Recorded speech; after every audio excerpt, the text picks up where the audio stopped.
Okay, which is faster, iPhone 7 or iPhone SE? In 2022, it doesn't really matter because you're not going to be buying either one. But if you do want to buy a budget phone in 2022, it does help to know which one is faster. So we're going to be putting those to the test and comparing the price. This was $200 at release, and this one was $500. So we'll be comparing the price and seeing which one is better value if you're trying to buy a budget phone. So first, we're going to be talking about price. Both of these released in 2016. This one was $200, and this one was about $500. Nowadays, you can probably get a used iPhone 7 for around $120, and an SE you can get for about $60 to $50, depending on where you buy it. Used, obviously, screen cracked. If you know how to fix a screen, you can always buy a cracked one. However, we're going to be looking at new/used in good condition. And as you can see here, a used iPhone 7 is it's about $90. With $90, which is what I said. This is obviously a black one, and this is 32 gigabytes, which is what this one is. So $92 for a phone that came out in 2016 seems pretty. As you can see here, an iPhone SE Gen 1 is about $60 to $52 on Google. That's what it's showing me, which obviously that could be inaccurate, but it's looking about, $50 compared to $92. So we're going to be seeing if that $30 price difference is worth it. Alright, so as you can see here, we both have them. I used this one a little bit. I used this as my main phone for a little while.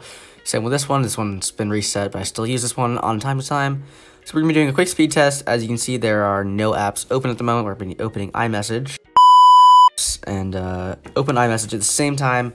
As you can see, the 7 loads first. I don't have any messages like contacts yet, but this loads first, and then the SE takes a little longer, which is to be expected because it is an older phone.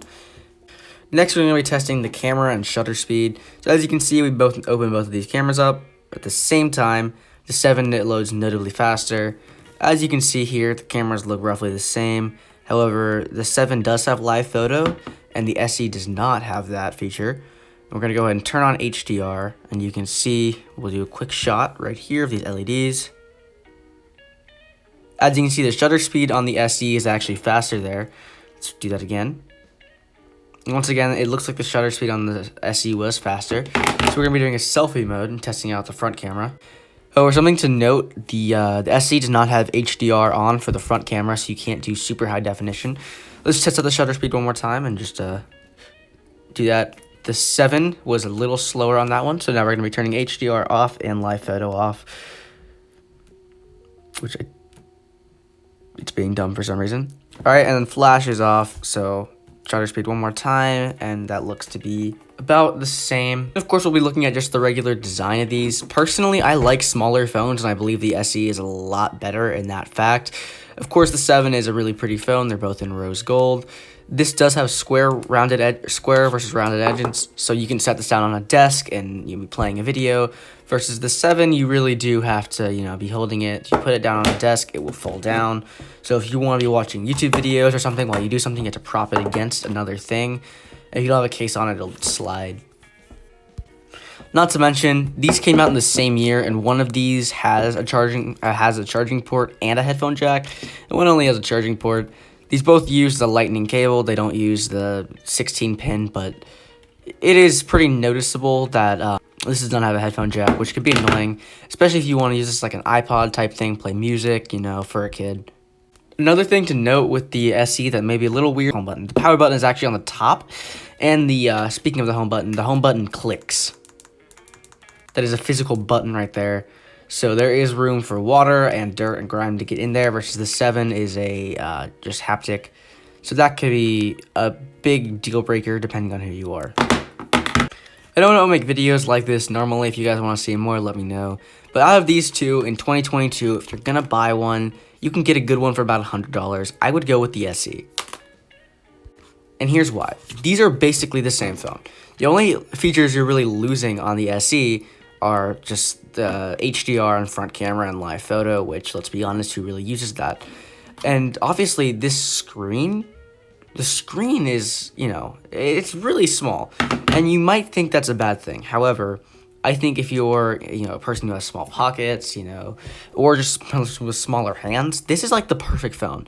I've enjoyed this phone just because of the size of it and how it can fit in basically any pocket. I put this in the back pocket of I said it was not, sorry, front pocket of a shirt that has fake pockets, and it stayed there for the entire day.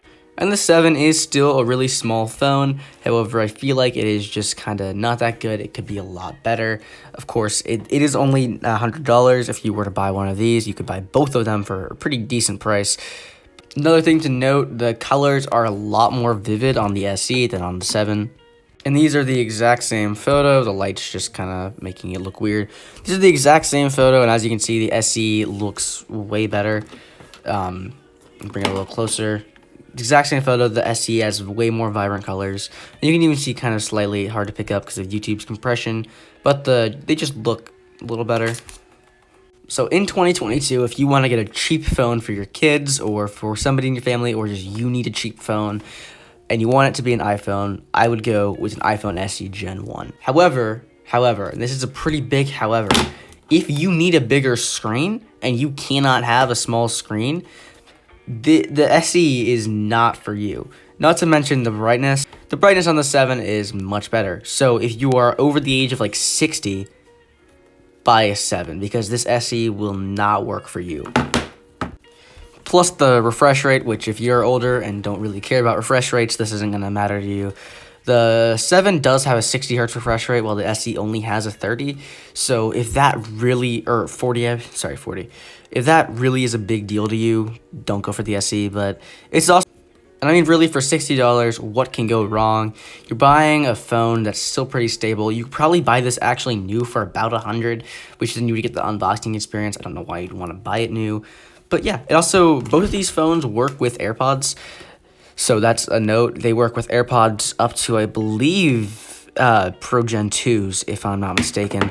And these are both running, obviously, the not newest iOS. Neither one of these gets iOS 16. In case you were wondering, no, they don't get iOS 16. They get iOS 15.7.1, I believe, which is the security update. So yes, if this is a really big deal breaker to you, just don't get these in general. I believe 8 up gets the new one, but yeah. If you're going to buy either one of these in 2022, if you have a budget of about $100, I would go with the SE. However, if you want a bigger phone for an older person, get the 7. If you're just wanting a decent iPhone because your other phone broke and you just need something for like a week, get the SE. Alright, well, hope you guys enjoyed that video. If you did, please give it a thumbs up. If you found it helpful, that would also be, really helpful to the channel if you would give it a thumbs up. I don't make content like this very often, but when I do put a lot of work into this. Plus, I did just get a new gimbal tripod thing, which I filmed this with, which can track my face in case you didn't notice that. First video of 2023. I'm trying to, change up my brand a little bit. If you guys enjoyed this video, found it helpful, once again, please leave a comment about it. That's going to do it for today's video. Have a good day, and, yeah, that's Redneck-dude out. I don't know what to say at the end of a video, so I'm just going to say Among Us. I don't know.